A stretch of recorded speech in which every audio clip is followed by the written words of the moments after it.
요즘 한국의 모습을 보면은 많이 정리가 되는 듯 하지만 그 속에서도 여러 가지 문제가 있죠. 뭐 예전에 뭐 검사들의 무리나 정치인들의 무리는 뭐 사업하는 사람들의 무리나 뭐 이런 것들은 뭐 비리나 문제들은 뭐 어제 오늘 문제가 아니었었으니까. 그런데 이제 뭐 법원도 판사도 뭐 의사도 뭐 할 것 없이 하여튼 뭐 이 나라에서 좀 열심히 공부를 해서 좋은 직업을 가졌다 하는 사람들은 뭐 열이면 열 다 어느 분야나 빠지지 않고 비리를 저지르고 문제를 일으키고 있습니다.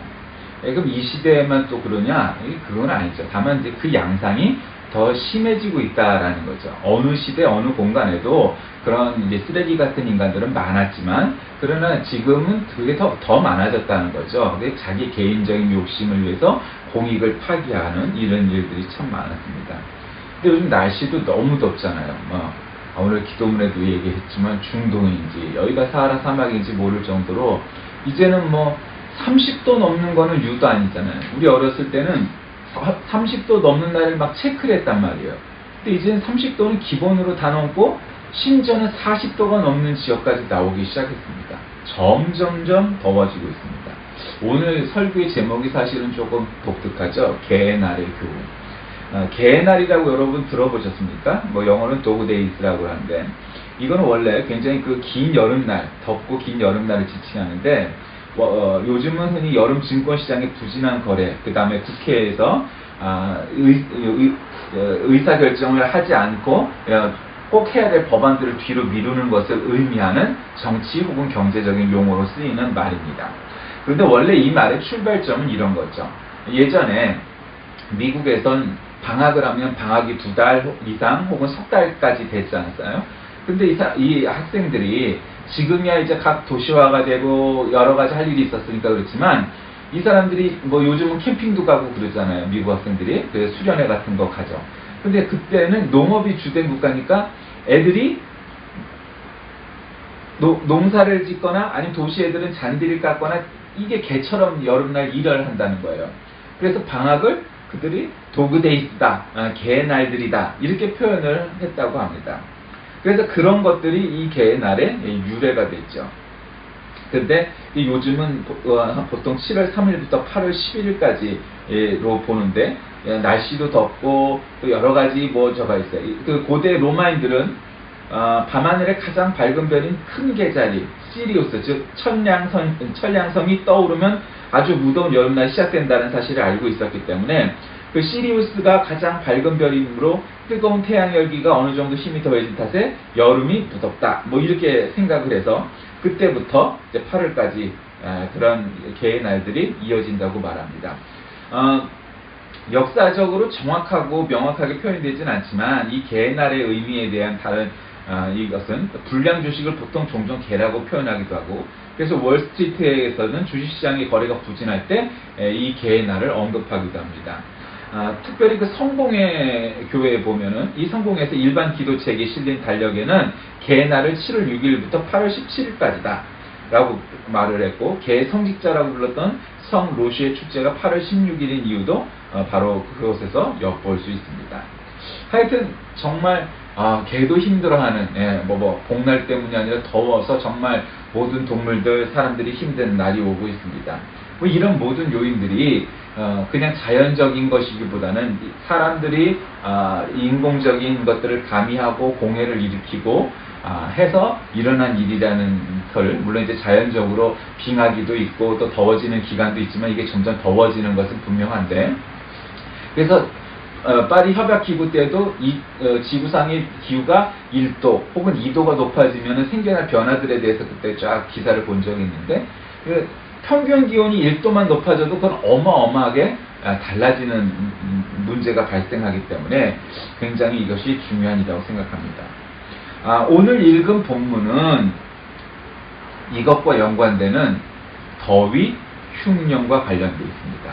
여러분이 잘 아는 요셉의 꿈 이야기고, 요셉이 꿈쟁이라는 별명을 가졌던 결정적 이유가 됐던 사건입니다. 이집트의 왕, 즉 애굽의 바로가 하루는 꿈을 꿨는데 아침에 그 꿈을 꾸고 나서는 참 불안했습니다. 그래서 점술가니 현인이니 학자니들을 불러대서 말했지만 아무도 해석하는 자가 없었는데 거기서 술 맡은 관원장이 바로에게 내가 시위대장 그 집에서 그 감옥에 갇혔을 때에 꿈의 해석을 너무도 잘하는 히브리 청년이 하나 있었다. 그러면서 그를 소개합니다. 그래서 요셉이 수염을 깎고 옷을 갈아입고 바로에게 들어가서 꿈 얘기를 듣습니다. 그런데 그 이야기가 오늘 이제 본문의 이야기죠. 그럼 뭐냐? 요셉은 바로에게 나는 점성술사나 해몽가나 점쟁이가 아닙니다. 나는 그저 평범한 사람이고 믿음의 사람인데 하나님이 그가 하실 일을 바로 당신에게 왕에게 보일 것입니다. 그러면서 그 꿈 내용이 이거죠. 일곱 살진 암소가 있었는데 아주 파리하고 말라 비틀어진 암소가 그 살진 암소를 잡아먹고 또 아주 볼품없는 곡물이 또 잡아먹히는 똑같은 두 번에 걸쳐서 이런 꿈들을 꾸었는데 도대체 이게 무슨 꿈이냐 이렇게 말을 하고 있는 거죠. 그러니까 바로에게 들어가서 요셉이 그 꿈을 이제 해석하게 되죠. 근데 여러분 참 요셉이라는 사람은 꿈을 가진 사람이었고 뭐 그거야 우리가 다 알지만 지금 히브리의 한 목동의 아들이었던 요셉이 감옥 생활을 하다가 어떻게 또 집사도 됐다가 뭐 이런 그 과정을 거치는데 나중에 우리가 알다시피 총리가 되지 않습니까? 그런데 하여튼 지금 이거는 어쨌든 외국 노동자인데 바로 앞에 지금 섰어요. 왕 앞에 쓴 거예요. 그런데 주눅들지 아니하고 바로에게 직언을 합니다. 여러분 웬만하면 왕이 물을 때 사실은 좋게 얘기하는 거 윗사람이 얘기할 때 16세 사람이 얘기할 때 좋게 얘기하는 게 모든 사람들의 공통된 의견이죠. 그런데 좋은 얘기는 아니잖아요. 앞으로 7년 동안 이 꿈의 내용은 7년 동안 풍년이 오겠지만 그 이후에 7년은 흉년이 올 터이니 미리 준비하고 잘 비축을 해두어야 이 나라가 굶지 않을 거다라는 거죠. 여러분이 아다시피 애굽, 이 이집트는 나일강이 흐르는 세계 3대 강인 나일강이 흐릅니다. 아프리카의 중심부 쪽에서 마지막 때는 지중해로 들어가는 이 하구에 해당되는 이집트가 이 나일강 삼각주를 갖고 있어서 아주 비육한 땅덩어리를 가진 땅이 비록 아프리카지만 굉장히 곡물 생산이 많은 땅이 이집트였고 그래서 이집트에 오래전부터 사람들이 모여들고 살았고 문명을 꽃피웠던 바로 그런 지역이었습니다. 그리고 지금 이 당시에 이집트는 굉장히 대국, 지금으로 말하면 한 미국쯤 되는 그러한 나라라고 볼 수가 있습니다. 그런데 거기에 외국의 조그만 나라, 이웃의 조그만 나라 청년이었던 요셉이 왕 앞에 서서 이제 흉년이 들 터이니 잘 준비하였다가 풍년 때 잘 준비했다가 흉년을 잘 이길 수 있도록 대비하십시오. 뭐 이렇게 얘기하는데 참으로 용감하고 담대하게 서는 것입니다. 여러분 이건 굉장히 중요합니다. 우리는 약한 사람한테는 막대하고 힘센 사람한테는 그냥 아주 꼬리를 내리는 것이 보통인데 그렇지 않았습니다. 그런 담대함이 있었고 용기가 있었습니다.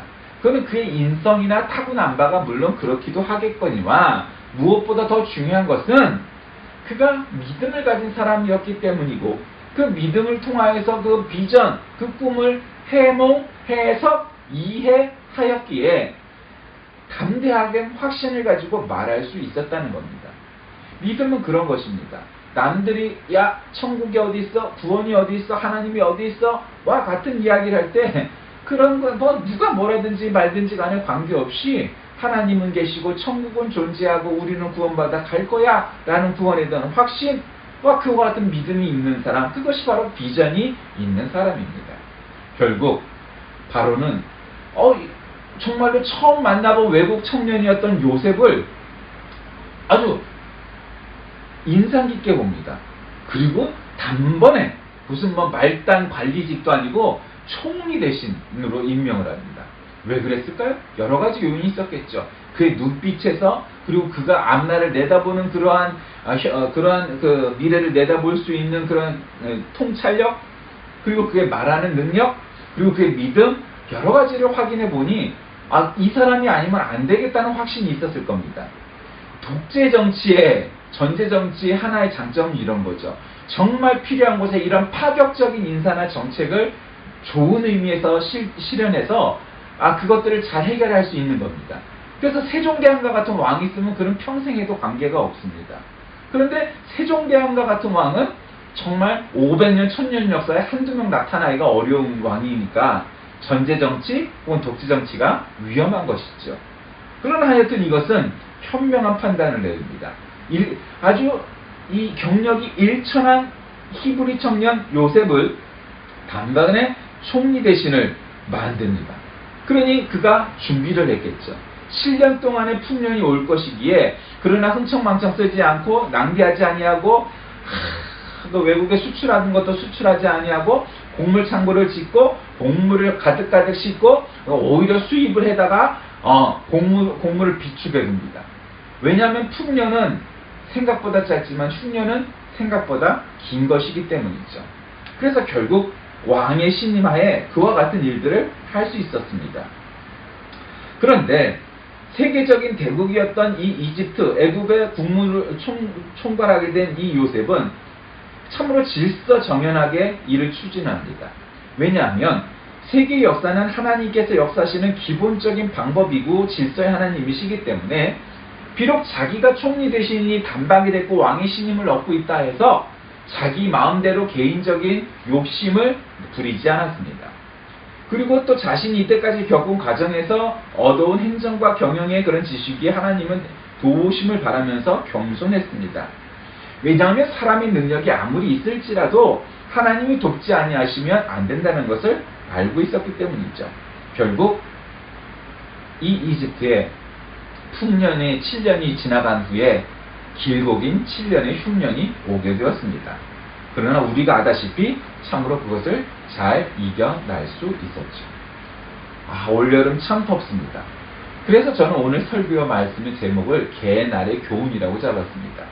주식시장에서도 국회에서도 역사적 근거에서도 개날이라고 별명 붙여진 이 더운 날에 대한 표현이 우리말식 표현이든 영어식 표현이 적절한지는 잘 모르겠습니다만 사람들이 그렇게 이름을 붙인 까닭이 있을 겁니다. 그만큼 힘들다는 것이고 그만큼 어렵다는 것이고 그만큼 견뎌야 한다는 것일 겁니다. 어쩌면 우리나라는 민주화의 과정 속에서 좋은 흐름을 타고는 있지만 북한 문제라든지 그다음에 소위 말하는 사회 지도층이라고 말하는 사람들의 이 볼품없는 인격과 부정직함, 비리 이런 것들 때문이라든지 그다음에 기타 등등 경제적인 요인에서 어려움을 많이 겪고 있어서 아무로 더 많은 것들을 견뎌내야 할 것입니다. 어쩌면 이 시대에 요셉과 같은 이가 나타나 7년의 풍년이 들 것이나 7년의 흉년이 또한 들 수 있으니 이 풍년의 기간을 잘 준비하고 아끼고 절약하고 대비했다가 흉년이 왔을 때 그걸 견뎌내면 다시금 이 나라가 번성하게 될 것이다 와 같은 예언자 같은 요셉이 나타난다면 우리가 그 말씀에 의지하고 귀를 기울이고 순종하여서 이 나라가 그 어려운 시간들을 잘 이겨나가 정말 선진국이 되고 강대국이 되고 더욱더 지금보다 훨씬 더 발전할 수 있는 한 단계 도약할 수 있는 업그레이드가 될 수 있는 체인지업이 되는 그런 기간이 될 수 있을 텐데 어쩌면 그와 같은 바람이 정말 이 시대에 이 나라를 구할 지도자가 나타날 수 있을 것인가? 이 나라를 이끌어갈 정말 정치적인 메시아가 우리에게 주어질 것인가? 우리 스스로가 기도하고 대비하고 바라다 봐야 할 것입니다. 우리에게는 요셉과 같은 이가 정말 나올 수 있을 것인가? 너무도 날씨가 덥듯 이 나라의 형편도 그와 마찬가지입니다. 참으로 어려움이 많지요. 동서고금을 막론하고 시대를 예견하는 자는 존경을 받았습니다. 물론 때때로는 비판을 받고 오히려 목숨을 잃기도 했지만 결국 그 사람의 의견대로 세상은 변해가기도 했었죠. 창세기 41장에 나오는 이 요셉의 생애에는 분수령과 같은 세 번째의 꿈이가 나오면서 드디어 그가 애굽의 총리가 되고 하나님의 뜻이 바로 거기에 있었음을 우리는 압니다. 그리고 오늘 본문에는 나타나 있지 않지만 우리가 알듯이 그렇게 형제로부터 버림을 받고 이 먼 이국 땅인 애굽 땅에 팔려왔던 요셉이 그곳에서 해야 할 일들의 사명이 있음을 우리가 잘 알지 않습니까? 앞으로 이 히브리인의 역사가 이곳에서 출발하여서 출애굽을 하게 되는 근거가 되고, 그 시대에 가나안 땅을 떠나 있어야 할 만한 이유가 있었다고 하나님은 판단하셨기에 이 민족을 애굽에서 살게 하신 다음에 번성을 시키시고 다시 팔레스틴 가나안 땅으로 들어갈 수 있도록 준비를 하시게 된 거죠. 그러면서 민족의 지도자 모세가 나타나고 결국 예수님도 그 속에서 나타납니다. 요셉도 또 이 이후에 애굽에 살게 된 히브리인 모두도 사실은 난민과 같은 사람들이었습니다. 동등하게 평가를 받았던 것이 아니고 마치 노예처럼 저평가를 받았던 그 시대의 사람들이었음에도 불구하고 이 이후의 왕들, 바로들은 애굽의 이 요셉 시대의 바로처럼 히브리 사람이나 요셉을 존중하고 사랑하듯이 생각하지 아니하고 그 중에 그 다음번에는 마치 노예처럼 핍박을 하면서 민족 갈등이 생겨나기 시작을 합니다. 말씀을 정리합니다. 날씨도 덥고 이 나라의 형편도 어렵습니다. 참으로 어려운 순간순간들이 더 많이 나타날 것입니다. 그러면서 우리가 겪어내야 될 일들이 얼마나 많은지 우리는 알 수 없습니다.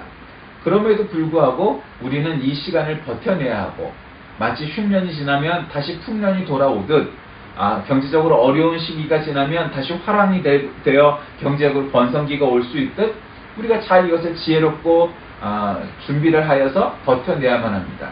그러면 이 개의 날들을 이겨나가고 정말로 좋은 날, 해피데이를 맞이할 수 있을 것이기 때문입니다. 요셉은 바로 그런 사람이었습니다. 그가 하나님에 대한 믿음, 하나님을 향한 비전, 그런 꿈을 꾸는 사람이었기에 그것이 가능했듯 오늘날 우리에게도 바로 요셉과 같은 인물이 나타날 수 있도록, 내가 요셉이 될 수 있도록, 요셉이 내렸던 그런 지혜로운 처방처럼 이 나라도 그렇게 될 수 있도록, 이 나라를 향하여 또 시간을 향하여 역사를 향하여 요셉과 같은 그런 인물이 될 때 하나님께서는 이 나라에 지금보다 더 위대한 꿈을 꾸고 그 꿈을 실현시킬 수 있는 역사를 우리에게 주실 것입니다. 이 모든 날의 교훈을 우리가 되삼아 우리도 그와 같이 요셉처럼 실천하고 애굽에 번성하는 그런 역사를 열었던 요셉의 역사처럼 우리도 그와 같은 역사를 이루는 저와 여러분이 다 되시길 주님 간절히 기도합니다. 은혜가 풍성하신 주님, 오늘날 우리가 참으로 무덥고 힘든 그러한 기간을 지납니다. 그 날씨처럼 이 나라도 못지않게 어렵습니다. 정말 이곳에 우리에게 시원한 산들바람과 같은 바람을 허락하여 주시고 요셉과 같은 인물을 주시고 요셉과 같은 비전을 주셔서 정말 우리가 이 무더운 계절 험악한 시간을 잘 이기고 하나님께서 귀히 쓰실 만한 그러한 나라, 그러한 교회가 되게 하여 주옵소서. 예수님의 이름으로 간절히 기도드립니다. 아멘.